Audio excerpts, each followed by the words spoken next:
नमस्कार, मैं हूं मनोज वर्मा और आप देख रहे हैं अटेंशन। और अटेंशन में बात होगी दल बदल कितना सफल। ये सवाल इसलिए है क्योंकि बीजेपी ने सभी 29 लोकसभा सीटों पर मध्य प्रदेश में जीत दर्ज की, लेकिन इनमें से कुछ सीट ऐसी हैं जहां लोकसभा चुनाव के दौरान दल बदल हुआ और अब इन सीटों पर बीजेपी की लीड बढ़ी हुई है। वोट शेयर भी बढ़ा है, यानी जिन सीटों पर टक्कर थी वहाँ दल बदल की वजह से बीजेपी को फायदा मिला। हालांकि बीजेपी और कांग्रेस इस दल बदल को अपने नज़रिए से देख रही है, लेकिन सवाल ये है कि क्या कांग्रेस पर भारी पड़े विभीषण और क्या कांग्रेस का अपनों नहीं हराया। आज इन्हीं सवालों के आसपास चर्चा करेंगे, लेकिन पहले रिपोर्ट देखिए।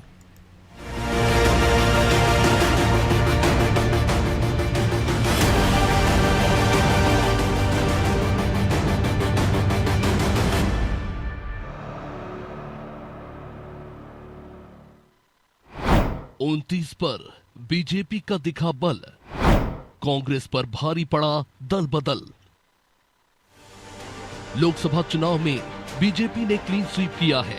प्रदेश की सभी 29 सीटों पर अब बीजेपी का कब्जा है, लेकिन इन सभी सीटों पर बीजेपी की एक तरफा जीत थी ऐसा भी नहीं है। कुछ एक सीटें ऐसी भी थी जहां मुकाबला बराबरी का था, लेकिन कांग्रेस नेताओं का पार्टी छोड़ना बीजेपी के लिए फायदेमंद साबित हुआ। यानी दल बदल ने बीजेपी की जीत की राह आसान कर दी, फिर चाहे बात छिंदवाड़ा की करे या मुरैना की या फिर जबलपुर और भोपाल की। सिर्फ ग्वालियर सीट पर ही कड़ी टक्कर देखने को मिली। हालांकि इस जीत में दल बदल का कितना रोल बीजेपी मान रही है वो जान लीजिए। जीतने के हजारों कारण होते हैं। जिस प्रकार से हम कहें कि भारतीय जनता पार्टी ने हर बिंदु पर एक कार्य किया और सबको साथ में लेकर के चले। सभी कार्यकर्ता जन जन के बीच में गए। हमारा जो 42 लाख से ज़्यादा का त्रिदेव कार्यकर्ता है, बूथ लेवल पर जाकर के भगवान रूपी जनता के पास गया, उनका आशीर्वाद लिया, उसकी विजय है। और सारे कारण जो हैं उसी के अंदर समाहित हो जाते हैं। दल बदल का नतीजा रहा है कि छिंदवाड़ा में बीजेपी को कमलेश दीपक सक्सेना ने 28,000 से ज्यादा की लीड दिलाई, तो मुरैना में रामनिवास की वजह से 35,000 की लीड मिली। वहीं जबलपुर में महापौर जगत बहादुर सिंह अन्नू के बीजेपी में शामिल होने से पार्टी को फायदा पहुंचा और वोट शेयर 3% बढ़ गया। तो भोपाल में सुरेश पचौरी समेत अन्य नेताओं के आने से यहाँ का वोट शेयर 4% बढ़ गया। हालांकि दल बदल से हुए नुकसान पर कांग्रेस क्या कह रही है वो सुन लीजिए। अब जो दूसरे दलों में शामिल हो गए उनसे कोई फर्क थोड़ी पड़ता है। फर्क पड़ता है इस बात से कि भाई आपने धनबल का प्रयोग किया, आपने बाहुबल का प्रयोग किया, आपने सत्ता का दुरुपयोग किया, आपने यहाँ तक कि कांग्रेस के प्रत्याशी को माननीय कैलाश विजयवर्गीय अपनी गाड़ी में बिठा के ले गए, जो मंत्री है मध्य प्रदेश शासन के, और उसका नामांकन वापस किया इंदौर से अक्षय बम का। तो आपने ये दिखाई दिया कि हमें सिर्फ कुर्सी चाहिए, कैसे भी चाहिए। तो सत्ता का दुरुपयोग लगातार हुआ है। विधानसभा चुनाव के बाद लोकसभा चुनाव में भी कांग्रेस की करारी हार होगी, इसकी उम्मीद कांग्रेस को शायद नहीं थी। लेकिन इस बार भी कांग्रेस के दिग्गजों का जादू नहीं चला और इसका नतीजा ये रहा कि नकुलनाथ अपने पिता कमलनाथ की विधानसभा सीट से भी नहीं जीत सके। तो इसी तरह कांतिलाल भूरिया अपने बेटे विक्रांत भूरिया की सीट भी हार गए, जबकि दिग्विजय सिंह को अपने बेटे जयवर्धन की सीट पर महज 11,000 वोट ही ज्यादा मिले। कुल मिलाकर कहा जाए तो बीजेपी की रणनीति कांग्रेस की प्लानिंग पर भारी पड़ी। ब्यूरो रिपोर्ट, अनादि टीवी।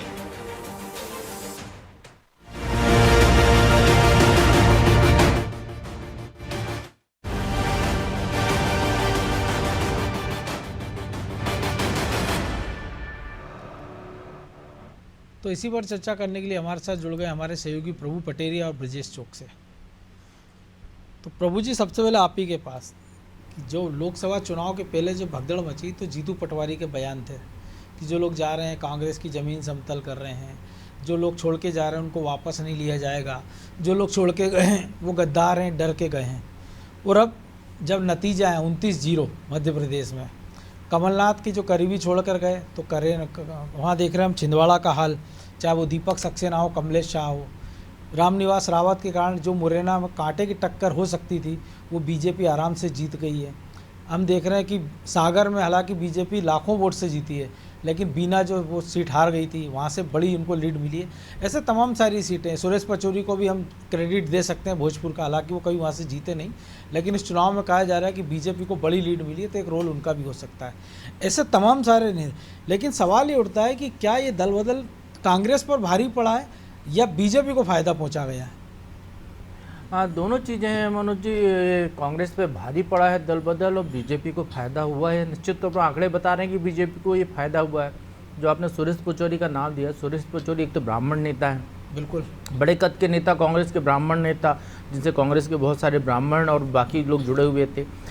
मध्य प्रदेश के भोपाल और होशंगाबाद संभाग में उनका अच्छा खासा प्रभाव क्षेत्र है, बहुत सारे लोगों से जुड़ा है उनका। सुरेश पचौरी जीवन संपर्क वाले नेता हैं कांग्रेस के, वो अपने लोगों के साथ सालों से जीवन संपर्क उनका रहा है। ये कहें कि वो अपनी उनकी उम्र के नेता और युवा पीढ़ी के नेता, इस तरीके से वो हर वर्ग के साथ कांग्रेस के लोगों से संपर्क रखते। एक बड़ी तादाद में उससे लोगों का पलायन, मानसिक तौर पर पलायन हुआ जो वोट में कन्वर्ट हुआ। और उनसे जुड़े सुनील सूद हों, चाहे बिल्कुल, हाँ, वो तो आई है, वो भोपाल में आने से उनका फायदा हुआ, नरेला में वोट बढ़ गया।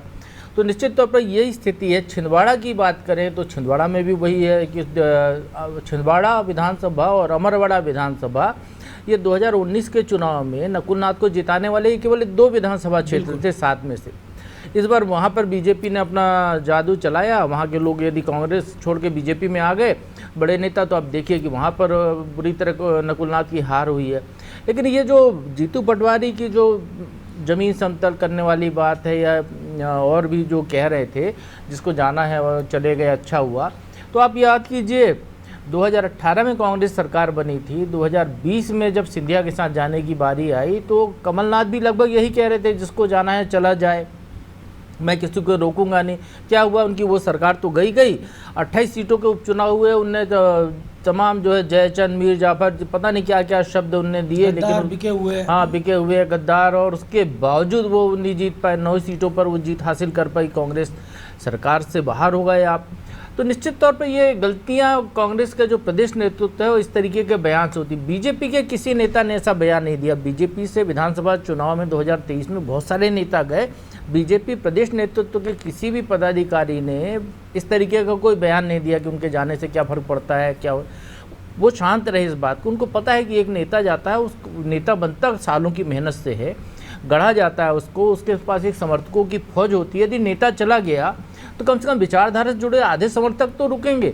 यदि आप उस नेता के जाते ही साथ तो पलट जाएं, उसके बारे में कल तक आप तारीफ कर रहे थे, आज वो दल छोड़ गया तो उसके खिलाफ बोलने लगे, तो बाकी के लोगों का भी मन पलट जाता है। तो ये बीजेपी ने बड़ा इस बारे में सोच विचार कर निर्णय लेती है। लेकिन कांग्रेस के साथ ये है कि वहाँ के नेता बयानवीर ज़्यादा हैं, तो उस तरीके के वो बयान दे देते हैं और अपने लोगों को संभाल नहीं पाए। जब पलायन की लाइन लगी है, जब बीजेपी ने दरवाजे खोल रखे हैं, चारों तरफ से वो ले रही है, तो निश्चित तौर पर उनको रोकना चाहिए था। कमलनाथ, यदि नकुलनाथ से नाराज़गी थी, आप याद कीजिए छिंदवाड़ा में जो भी नेता छोड़कर गया उसने कमलनाथ की तारीफ की, नकुलनाथ से कहा कि नाराज़ हैं हम। बिल्कुल। तो नकुलनाथ के कारण यदि लोग छोड़े तो कमलनाथ जो पूरे चुनाव की कमान संभाल रहे थे, जिनकी साख दांव पर लगी थी, क्या उनका फर्ज नहीं था कि अपने लोगों को रोकें? क्या आप 44 साल से जुड़े हुए दीपक सक्सेना को, जो आपके घर के सदस्य की तरह है, डाइनिंग टेबल में साथ बैठकर भोजन कर रहा है और शायद छिंदवाड़ा का इकलौता नेता है या इस प्रदेश का इकलौता नेता है या वर्तमान में देश का इकलौता नेता था दीपक सक्सेना, जो कमलनाथ के कंधे पर हाथ रख के खड़ा हो सकता था। बिल्कुल। आपने ऐसे व्यक्ति को रोकने की जहमत नहीं उठाई, तो नुकसान स्वाभाविक तौर पर हुआ। यही रामनिवास रावत का हाल है, कार्यकारी प्रदेश अध्यक्ष रहे, वो उनके जाने की बात आई, वो मंच पर सिंधिया के साथ नहीं गए वो। हाँ, वो जब सिंधिया के साथ नहीं गए और जब उनके जाने की बात आई उस समय वो रुक गए किन्हीं कारणों से। राहुल गांधी ने बात की, रुक गए, उसके बाद आप उसको संभाल नहीं पाए, वो वापस चले गए। 36,000 वोटों का गड्ढा हो गया वहाँ पे आपको। तो ये बड़ी कांग्रेस की ये रणनीतिक कमजोरी रही पूरे चुनाव में, ये बिल्कुल निश्चित तौर पर है। और ये जो इतनी बड़ी बड़ी जीत का अंतर आया है जो लीड का, उसकी मुख्य वजह यही है। नहीं तो हो सकता है कि 1-2 सीटें कांग्रेस यहाँ पर जीत जाती, जो 29-0 की स्थिति हुई है, ये स्थिति तो निश्चित तौर पर नहीं होती। लेकिन इसमें जीतू पटवारी को ज़्यादा दोष देना उचित नहीं है, उमंग सिंगार को भी दोष देना उचित नहीं है, दोनों बहुत नए हैं अभी। कांग्रेस में जिस तरीके से छत्रपवाद इतने सालों से हावी रहा, दशकों से, लेकिन नए लोग तो ज्यादा पैर पकड़ कर रोक सकते थे ना। तो खिलावन जी नए नहीं हैं, लेकिन नए हैं कह सकते हैं। लेकिन कांग्रेस की राजनीति में तो बरसों से हैं कि उमंग सिंगार इतने लंबे समय से मंत्री रहे हैं, अब नेता प्रतिपक्ष बन गए हैं, जीतू पटवारी लंबे समय कार्यकारी अध्यक्ष रहे हैं, फिर अध्यक्ष बने, तो चीज़ों को समझते तो होंगे।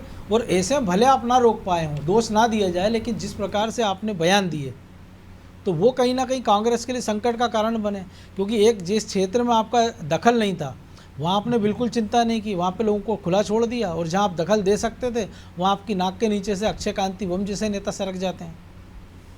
देखिए मनोज जी, कांग्रेस की बहुत बड़ी फेल्योर है कि एक तो जो लोग छोड़ के जा रहे थे कांग्रेस को और भाजपा उनको खुला निमंत्रण दे रही थी, लेकिन कांग्रेस के पास ऐसा कोई तंत्र नहीं था कि उनसे बातचीत कर सके, उनको जाने से रोक सके, उनसे कोई संवाद की स्थिति स्थापित कर सके। ऐसा कोई प्रयास ही नहीं दिख रहा था।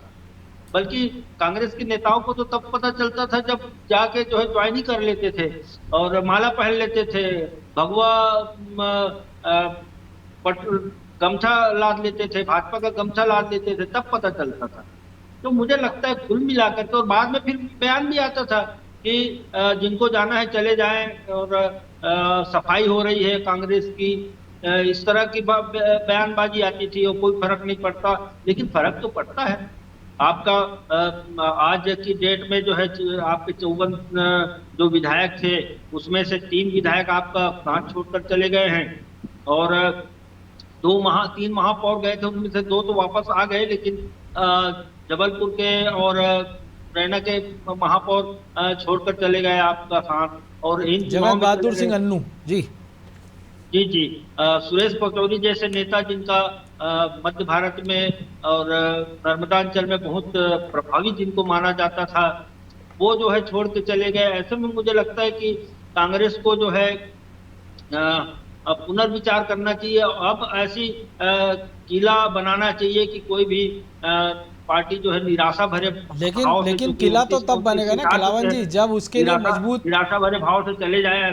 ऐसी स्थिति नहीं पैदा करनी चाहिए कांग्रेस को, और उसका सूचना तंत्र इतना मजबूत होना चाहिए कि पता चल सके कि किसी से किसी की वार्ता हो रही तो उसको रोकने का प्रयास किया जा सके। जी तो ब्रजेश जी, प्रयास किया जा सके, लेकिन सवाल ये भी ना कि जिन नेताओं ने टिकट दिलाया, जो खुद चुनाव लड़े और हारे, तो उन पर भी तो एक्शन हो। मान लीजिए अगर दिग्विजय सिंह अपने गढ़ में हार रहे हैं और उनके जो भाई की सीट रही चाचौड़ा, वहाँ से वो पिछड़ जाते हैं, राघोगढ़ केवल 11,000 की लीड ले पाते हैं। कमलनाथ तो एक तरह से नकुलनाथ नहीं, कमलनाथ ही चुनाव लड़ रहे थे, वो सार्वजनिक रूप से कह रहे थे। उनकी खुद की विधानसभा सीट पे अगर नकुलनाथ हार जा रहे हैं तो ऐसे नेताओं से भी तो सवाल पूछे जाना चाहिए। जो प्रभु जी ने कहा कि अध्यक्ष तो हैं और उनके साथ जो घटनाक्रम हुआ इंदौर का, वो तो किसी से छुपा नहीं। लेकिन जिन बड़े नेताओं के ने अपने समर्थकों को टिकट दिलाया, अड़कर टिकट दिलाया, और खुद के क्षेत्रों में जो हश्र हुआ है उसकी समीक्षा तो कम से कम होना ही चाहिए। क्योंकि विधानसभा के पहले भी ये साफ तौर पर दिख रहा था कि जो स्थितियां बन रही थी और जो नतीजे आए थे वो बता रहे थे कि कांग्रेस की ज़मीन खसक गई है।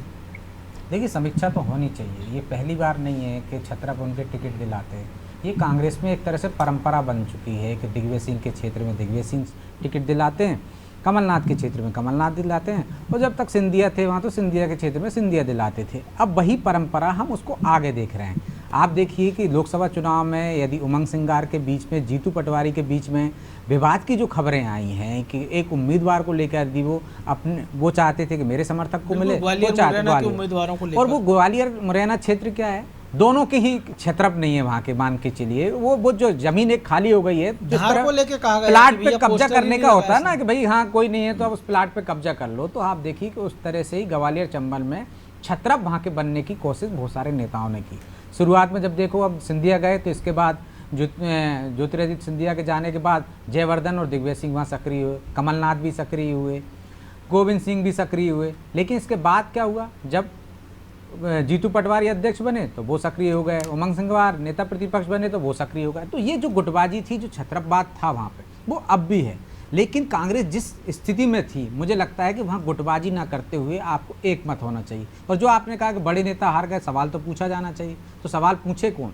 क्या कमलनाथ से सवाल पूछने की हिम्मत या हैसियत हम कह सकते हैं कि जीतू पटवारी अगर हिम्मत नहीं बच रही, अब भी आप सवाल नहीं पूछ सकते दिग्विजय सिंह कमलनाथ से। देखिए तो हमने तो कमलनाथ के आगे राहुल गांधी को बोना होते देखा है।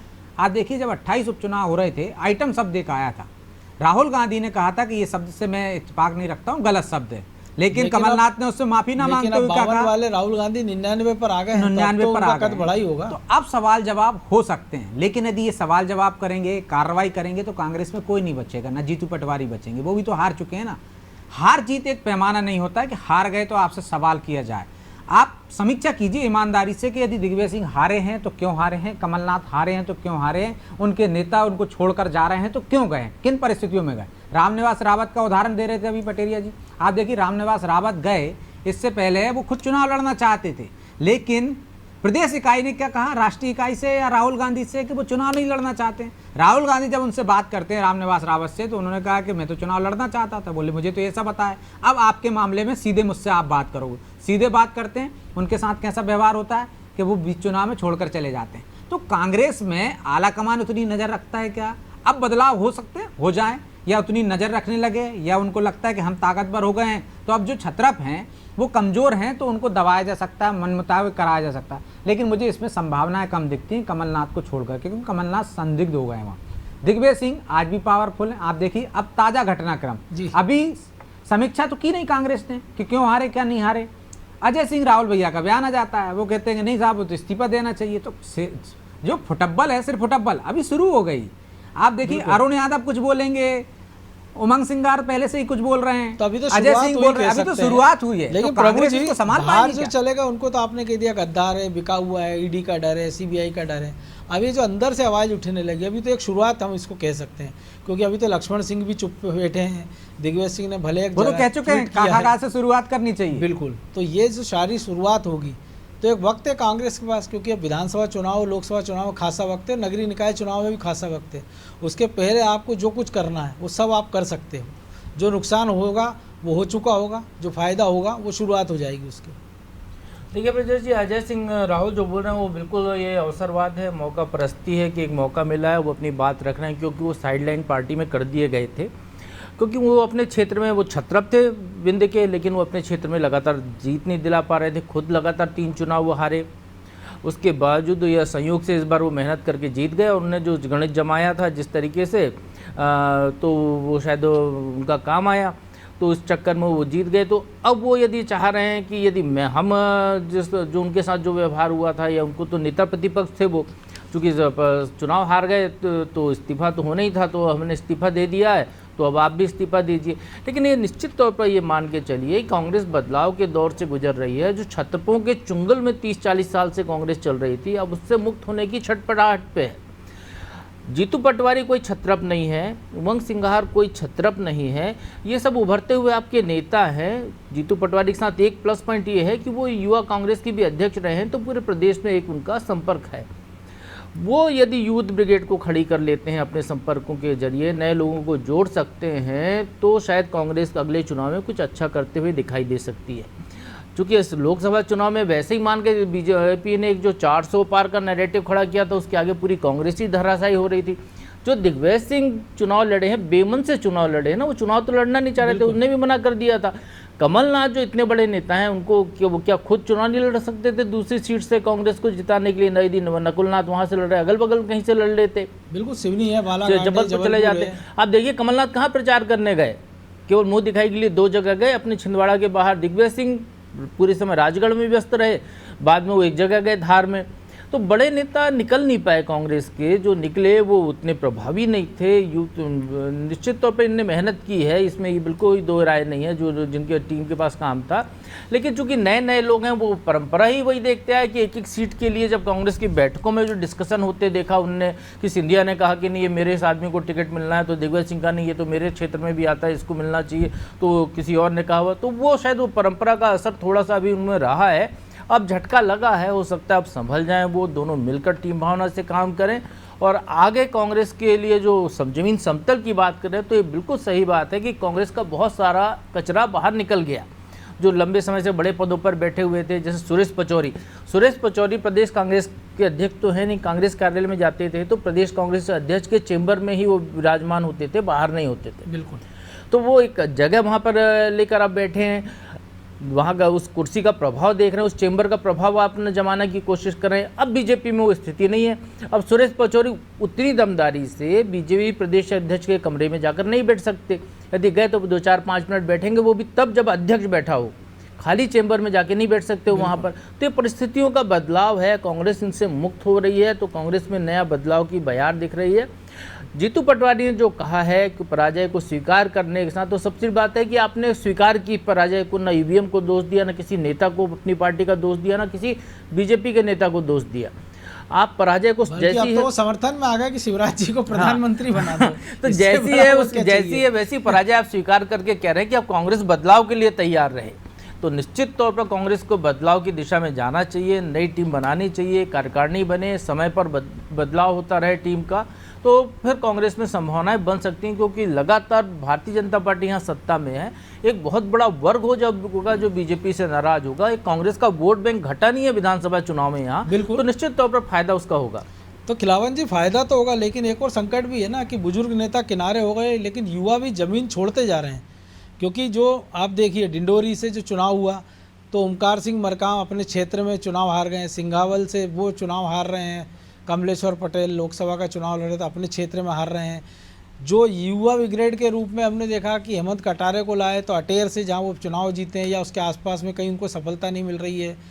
जिनके ऊपर यूथ के ऊपर जिताने की जिम्मेदारी थी कांतिलाल भूरिया के सुपुत्र विक्रांत पर, वो बीच चुनाव में इस्तीफा दे देते हैं तो वो युवा कहीं और जाता नहीं है और अपने वार्ड में जो है उनका बूथ है जहाँ उनमें वोट डाला वहाँ वो चुनाव हरवा देते हैं।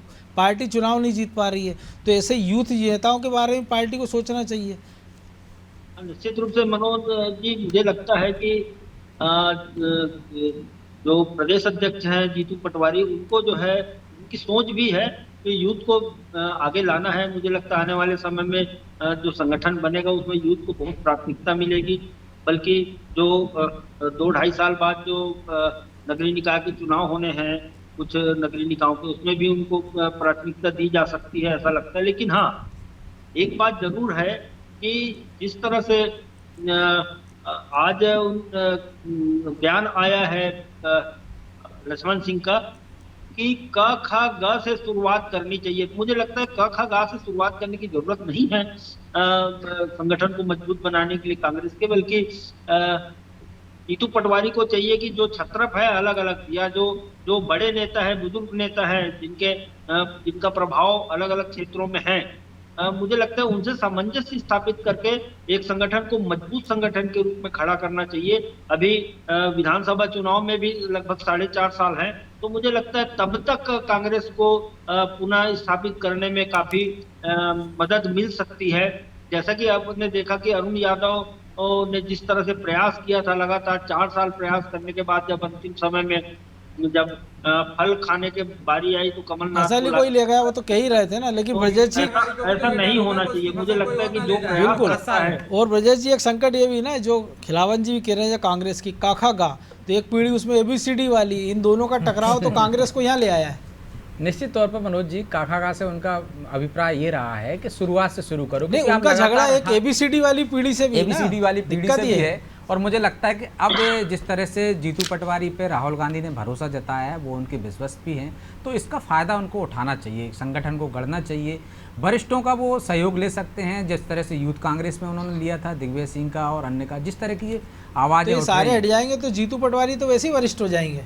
नहीं जी, हटने का तो सवाल ही नहीं उठता। ये कहाँ जाएंगे? आप इनको साथ में लेके चलोगे तो ज़्यादा बेहतर होगा, नहीं तो सिर्फ फुटबल हो जाएगी और फिर आप कुछ आगे कर नहीं पाओगे। तो सबको साधते हुए आपको आगे बढ़ना होगा, यूथ को आपको आगे उठाना होगा, बुजुर्गों को भी आप सम्मान देते हुए, उनके समर्थकों को जो आपको लगता है कि हाँ वाकई में मेहनत करते हैं। ऐसा नहीं है कि जो बड़े नेता हैं मनोज जी, उनके पास भी समर्थक ऐसे हैं कि सब सिर्फ पट्टेबाज में ही है, मेहनती उनके पास भी है, उनके पास भी ऐसी टीम है, उनके लिए भी तो मेहनत कर ही रहे हैं वो। आप उनका सदुपयोग कीजिए, उनको उस हिसाब से दीजिए जो बेहतर आपके लिए काम कर सकता है, संगठन के लिए काम कर सकता है, जिसकी जमीन पर पकड़ है, ऐसे लोगों को आप महत्व देंगे तो मुझे लगता है कि भेदभाव नहीं करेंगे तो इसका फायदा उठाएगा, मिलेगा, कांग्रेस को भी मिलेगा, जीतू पटवारी को भी मिलेगा। बिल्कुल। चलिए, वक्त भी इतना ही था हमारे पास, बहुत धन्यवाद आप लोगों का। तो निश्चित तौर पर दल बदल के कारण बीजेपी को सफलता मिली ये कह सकते हैं, लेकिन कुछ सीटों पर दल बदल हुआ, लेकिन बाकी जगह जो बम्पर जीत हुई है उसकी भी कांग्रेस को समीक्षा करना चाहिए कि ये हालात क्यों बने हैं। क्योंकि अगर आपका कोई स्थापित नेता, क्योंकि एक लीडर को तैयार करने में वर्षों का वक्त लगता है और जब वो एक झटके में चला जाता है तो उसके नुकसान की भरपाई आप एक साथ नहीं कर सकते। इसको आप ऐसे ही कह सकते हैं कि किसी कंस्ट्रक्शन साइट पे आप 100 पेड़ काट दें और कहे कि इसके एवज में हम 500 पेड़ लगाएंगे, तो वो 500 पेड़ आप दूसरे एरिया में लगाते हैं और उस पेड़ को उतना बड़ा होने में 5 से 25 साल का वक्त लगता है। बहरहाल टेंशन में आज इतना ही, मुझे दीजिए इजाज़त और आप देखते रहिए अनादि टीवी। नमस्कार।